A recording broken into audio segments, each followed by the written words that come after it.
我觉得这个鸡腿堡比我吃到麦当劳的在其他地方吃到那个鸡腿堡要大。我为了节目，我先替大家尝一下，一会儿我再给你买一个。倒不是说我多想吃，其实我这人对肉真是一般。不为工作我都不吃这么多，吃俩汉堡，你也不拦着我的。Hello， 小伙伴，我现在在的位置是俄罗斯莫斯科的普希金广场。今天啊，我要带你们去吃我身后的这家，你知道吗？就这个，你现在看不出它是啥来，但是它是苏联的时候就开的第一家俄罗斯的麦当劳。这当年这个麦当劳说是90年1月底的时候开的，完了有900个座位，27个点餐台。啊，就这个麦当劳现在改名了啊，因为22年之后打仗嘛，它改名了，就叫好吃点儿。然后呢，这个我们现在进去看看这个好吃点儿，它还是不是麦当劳？你低调点拍啊！现在俄罗斯打仗就是特别麻烦，低调点。哦，хочу курис, жареный курис, big бургер. Big chicken burger. Yeah, big chicken burger. Острый сделать вам его? Да, давай. Очень острый сделать. Давай очень острый. Очень острый делаю. Давай. Как? Да, да. Уверены? Да, я уверен. Хорошо. Да, я китаец, я уверен, да. Ой, чё на китайском? Ладно, сейчас переводчик. 那啊，你好，要他说要特辣的那个，来2套。Десерт хотите? Не, спасибо. Торт шоколадный. Не, ой, не, я похудею. Да, я похудею, да. 不吃甜的，是不是？对，哎，你是哪里来的？呀，哈尔滨的。你好， Как хорошо русский язык знаете. спасибо. Я раньше я работал сюда. Здесь с собой вам колоса оплатить. Да, нет, здесь, да. А на 1517. 1500, да, хорошо. Что, какая разница там? Точка вкуса и Макдональдс. Без разницы. Ну, хорошего дня вам, вам туда. 啊，хорошо， спасибо。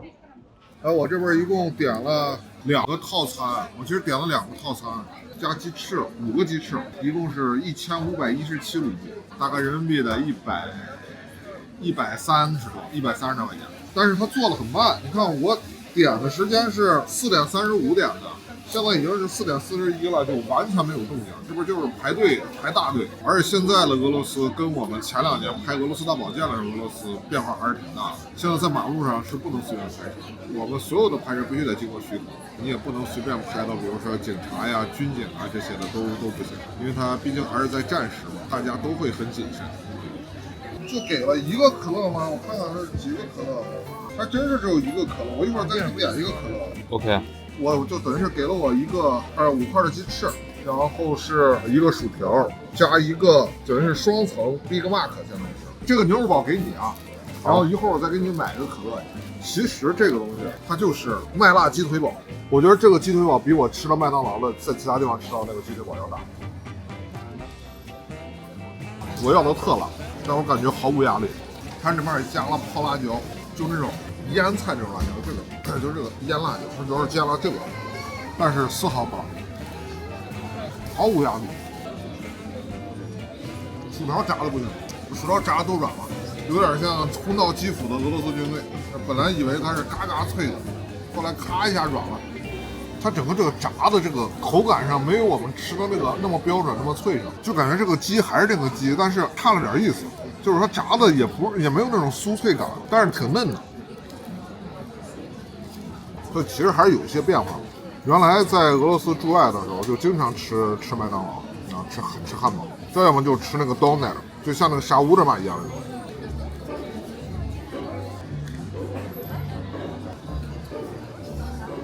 尝尝这个，这是他炸那个鸡翅，这感觉炸的不错。咋说呢？我觉得他应该是，你看他们自己员工也说嘛，他们这也就是麦当劳嘛，他们就牌子换了，但是管理团队跟供应链应该也有变化，所以说有些东西做的呢就稍微是有一些差异啊。他为啥这么说呢？我跟你说，西方对俄罗斯的制裁不是从2022年开始的，其实从10多年前就开始了。14年克里米亚事件之后，西方就对俄罗斯采取了一系列的制裁，所以从那个时候开始，那会儿我还在俄罗斯驻外呢，那会儿我的感受就是生活在一点点变。那比如说一开始的时候说这个都不跟你俄罗斯合作，断供，可能最早的时候你不会发现超市有什么变化，但是你会发现有的餐厅什么法国餐厅，原来吃的是吉拉多生蚝，但慢慢的就变了，变成萨哈林生蚝了。然后有的是牛排，牛排馆的牛排，从美国牛排后来都变成俄罗斯本土牛排了。然后再到这2年，这个制裁的愈发狠了之后啊，又这个品牌撤出，麦克当劳变成 Dolce Gusto 了。超市里你也见不到那些进口的矿泉水啊这些的，基本都没有了。这可乐呢不叫可口可乐，这可乐叫 Dobra 善良可乐。那当然。另外一个角度来讲的话，那就是这些品牌的撤出也好，还是制裁也好，其实也给了俄罗斯本土的这些品牌和供应商一个全新的一个机会，能把市场全都腾给他们。这个汉堡啊，这要不这样，我为了节目，我先替大家尝一下，一会儿我再给你买一个。倒不是说我多想吃，其实我这人对肉真是一般。还是那个味儿。我觉得这个在味道和口感没有任何差别。其实我们这次回到俄罗斯啊，我们这次拍的是啥呀？我们这次来拍充电节目的，拍切尔诺贝利。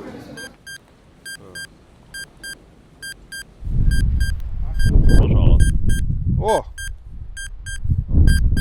，2.79了，3.14，这边还是很高的。Там школа бывшая, детки учились. 今年是切尔诺贝利40周年，我们分成2队，一队啊去乌克兰，一队来俄罗斯，再去白俄罗斯。我们找到了所有当年切尔诺贝利事件的亲历者。Поступил распоряжение. На меня пришла шифровка, подписана генералом армии Алтуиным. Шифровка, что, значит, выехать немедленно на Чернобыль. Поднялись, я ему говорю, зависа над этим чертовым блоком. Разворочены все стены, перекрытие, все. И, значит, радиация шла из этого жерла. Ну, я так подумал, думаю, наверное, живым я отсюда не уеду. Радиация – это страшная, это не имеет ни запаха, но разрушает организм полностью. Короче, они же молодые, сердца еще бьются, а сами вот прям вставали, и прям эти следы на этом, коже оставалась прям на полу, ну как бы отходила, потому что полностью они были облученные. С которым непосредственно я был в ту ночь на смене на 4-м блоке. 我们希望通过切尔诺贝利这个故事，通过大家的生活经历和回忆，把从1986年核事故以来这40年，整个白俄罗斯、俄罗斯、乌克兰社会生活的变化，简单的挂一漏万的讲给大家。等大家看完这个之后呢，就明白俄乌为什么要打仗了，也就不会再争执于说你是战乌还是战俄了啊，乌代表着什么，俄代表着什么。就好像是这个俄乌的这件事，好像成了我们日常交谈中的一种意识形态的对立和差异。等我们真的把这个故事都了解完了之后，你就发现根本不是这样的，全都是被带节奏的。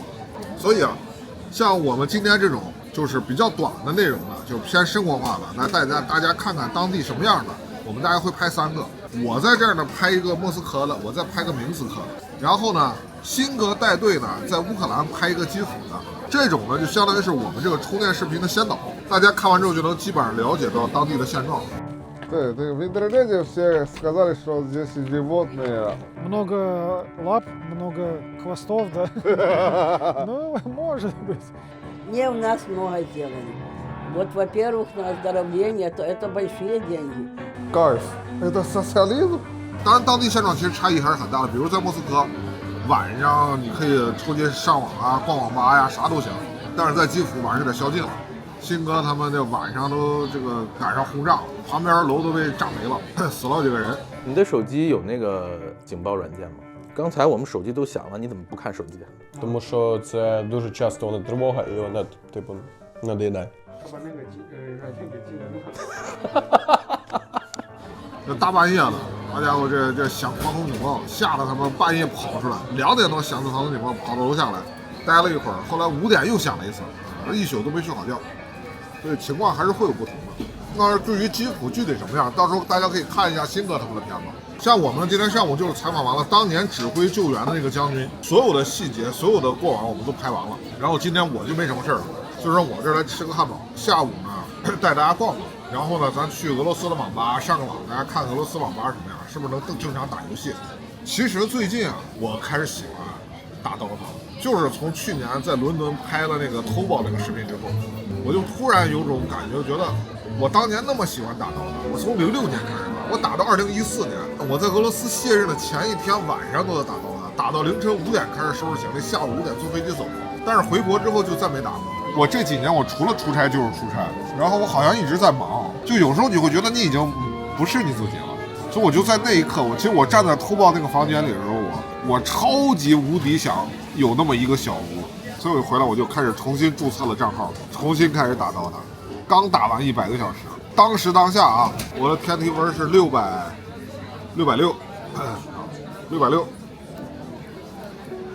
原来打DOTA的时候，那一打这半个月都不打扫房间，那天天都不出门。冬天的时候天冷啊，我就去超市买上一堆东西，把冰箱塞满，然后我就一天做1顿饭，吃了饭就开始打DOTA，打到这个想睡觉再睡，睡醒了再打。要除非是有活让出去干啊，没活的时候我就天天就这么过，然后那个房间都不打扫。后来房东都给我抗议了，那现在就不一样了，你现在都有那个石头扫地机器人，那玩意儿多好使啊！真是科技造福大家。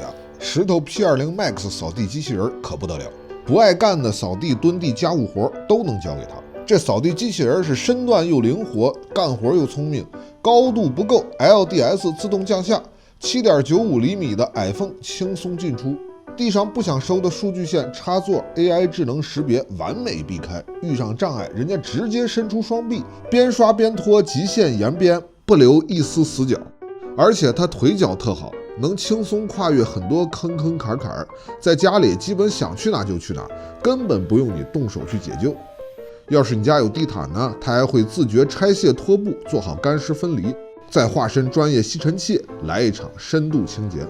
干活更是主打一个全力以赴，35000帕吸力加整机零缠系统，不管是颗粒碎片还是长发猫毛，都是不在话下，边刷滚刷一点都不馋。如果平时你们还喜欢在厨房做点实验，不用怕脏了地面，60度热水熔污加上12牛的下压力，油渍污渍都轻松处理。家里打扫完成了，自己的清扫也不含糊，回到基站100度热水自清洁，自动集尘，自动烘干，全链路一均一条龙服务，不用你善后。你说这时代进步了，现在小伙伴上班累，下班地面家务活都能交给他。要是当时我能有这个 P20 Max 扫地机器人，那房东也不至于投诉我。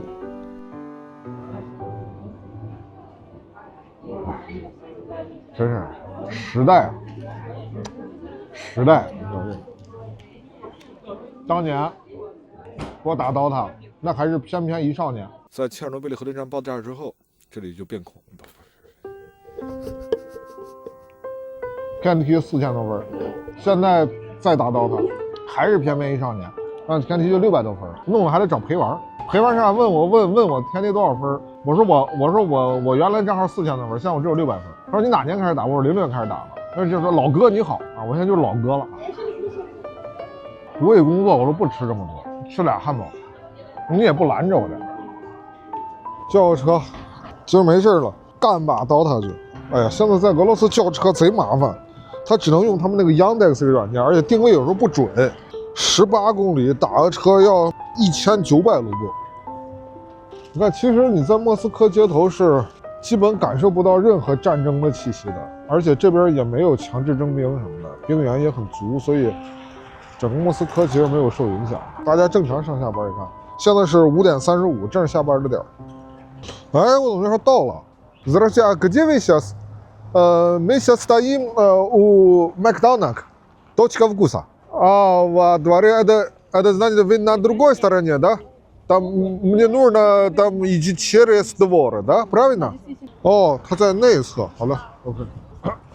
啊，现在在俄罗斯这主要是莫斯科，其他地方还好。莫斯科这个打车实在是太痛苦了，那打车导航都是定位都有很大的那个问题，而有的时候。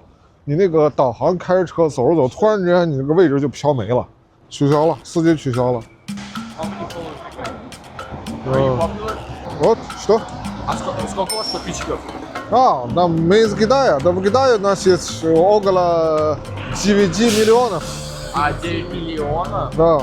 Прикольно. Прикольно. А как канал называется? 视频道. Да, там мы только мы выпускаем в Китае Билибили. Да, да. А сейчас. А здесь трудно брать такси, да? Там. Такси Яндекс.Го? Нет, не трудно. Яндекс.Го есть? Да, Яндекс есть, но и трудно найти там точки. Там... Лучше туда заказать, потому что там переулки. Да. А, будет легче. Хорошо, легче. спасибо. Ага. Да, да. До свидания. Да, до свидания. 车快到了啊，找一下 C1700MB。停这儿了，哎呦别，他为什么要钻到那儿去啊？我不知道是。А сколько километров будет там? 18? 15. 50 минут, да? Ну да. Ой，所以就是为啥说我们不喜欢莫斯科呢？哎呦我去，你看这莫斯科15公里要55分钟。这2年啊，说俄罗斯的交通还好了呢，啊，因为这个世界杯之后啊，它兴建了好多路，但即便是这样，就动辄就1个小时，这受不了。啊，какая пробка? А, сегодня пятница? А, ну ладно. Я никогда не любил Москву. Потом я из Москвы переехали в Питер. Мне очень нравится Питер. Питер хороший. Да. А вы откуда? Я из Еревана, Армения. Я был в Ереване. А вы были? Да, красивый город. Да. Там хлеб очень вкусный. Да, еда Да. вкусная. Шикарно, там все натуральное, мясо, там все, там нет ничего. И коньяк, да? Коньяк. Да, да. Ну как, вы в Москве хорошо зарабатываете? Ну, знаете как, хорошо как понять. У меня аренда машина. 5-6 тысяч остается, смотря как ты катаешься. Ну, тяжеловато это. Это для Москвы мало, друг. Да. Очень мало. Все равно, слава богу, у меня квартира моя, ну... Да. А вы сейчас по делам, да, сюда приехали? Да, ну там в этом году это 40-летие от Чернобыля. И мы снимаем там документальный фильм о Чернобыле. У нас в Армении наш сосед, его брат жил в Украине. Да. И он работал в этом Чернобыле, когда взорвался, он там был. Да. Он попал в очень сильную радиацию. Да, да. Он умер. Он умер? Да, да. О, кошмар. Там только мало кто остался в жизни. Да. Знаете, как она как пролетит? Да. Очень быстро годы пролетают. 所以我们这次来拍这个切尔诺贝利，我说野心很大呀，我说想把俄罗斯这40年讲明白。好多人都不记得过去的事儿，不知道能拍成啥样。反正每天都在努力的拍。这今天算是拍到了当年负责救援的那个将军之后，拍了3个小时，齁累齁累的。今儿没安排其他事儿，所以这吃个麦当劳出来上个网。哎，理想，我去，这还能看见理想？Это китайская машина? Да, Лися. Вы знаете理想？ Конечно. 所以你看这。西方一制裁，其实也给中国控制了很多市场。Это тоже китайское. А это? Они Geely. Geely? Да. А, Geely. Geely хорошая машина. А, Geely啊，刚才都没注意啊，这是吉利，那都是中国的汽车。所以这种经济制裁，你看它没有把哪个国家制裁垮了的。古巴现在都好好的。Сколько? 1500. Что сейчас в наличии? Получу. Спасибо. Все, удачи вам. Всего доброго. До свидания. Угу, да. Да, я играю Dota. Что-то. Давай VIP зон. VIP зон? Да, VIP зон. Да. Почти. А какая игра нельзя играть? Roblox, типа таких игр. Roblox? Да. Квадратики такие. Ага. Но все-таки мало людей, да. Да, я тоже заметил это мало людей, да. Не знаю, всегда по-разному. Бывает полностью зал закрыт. О, да, ладно. Я сам туда. Вас провести? Да.俄罗斯这边网吧，它没有咱国内那种单间儿，它就是 VIP 区，基本上就是电脑性能稍微好点，然后5个机器一排，然后在这边上网呢，不用身份证，它也不用护照啥的。但是需要用你的手机号，这手机号在俄罗斯当地使用呢，必须得经过这个生物识别。然后你如果是国内的手机号带着来漫游的话，那你那个也得做生物识别，就其实还是挺严的。但是在这儿你看，现在什么游戏都能打。然后这个 Steam 啊，我用我的 Steam 登一下啊。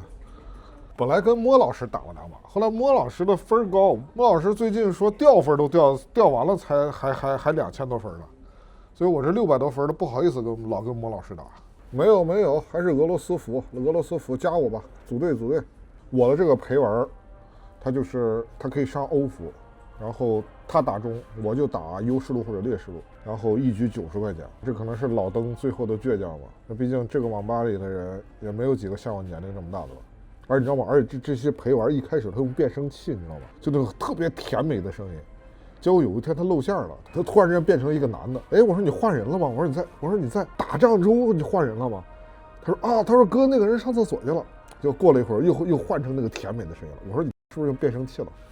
他说对。我说你真变态。我说你为什么用变声器啊？他说陪玩大哥都喜欢变声器，都喜欢甜美的小姑娘。我说你不用，我说你就正常就行。这次出行，我们在俄罗斯、白俄罗斯、阿尔巴尼亚、塞尔维亚等各国各个城市都有泡网吧。如果说俄罗斯在战后有什么变化，网吧或许算是一种表象，那就是莫斯科网吧里的年轻人变少了，也很难在网吧里听见大呼小叫。如果你在网上遇到过俄罗斯网友，你会发现这一点非常不毛子。现在不管走到哪儿，我应该都算是网吧里年纪比较大的少年，但是这也给了我一种久违的青春感，就好像是一觉醒来，你睁开眼的时候，时间又回到了少年。把下路给他推了吧。阳光洒在你的身上，你发现你的父母没有变老，你的朋友都还在，你还依然不敢张嘴对你的白月光说话，也好像是世界并没有变得更糟，大家的生活依然太平，每个人都有希望。只是脱离电脑之外，当我再次回到这里时，一切的一切都变了。这样的变化让人无奈又唏嘘。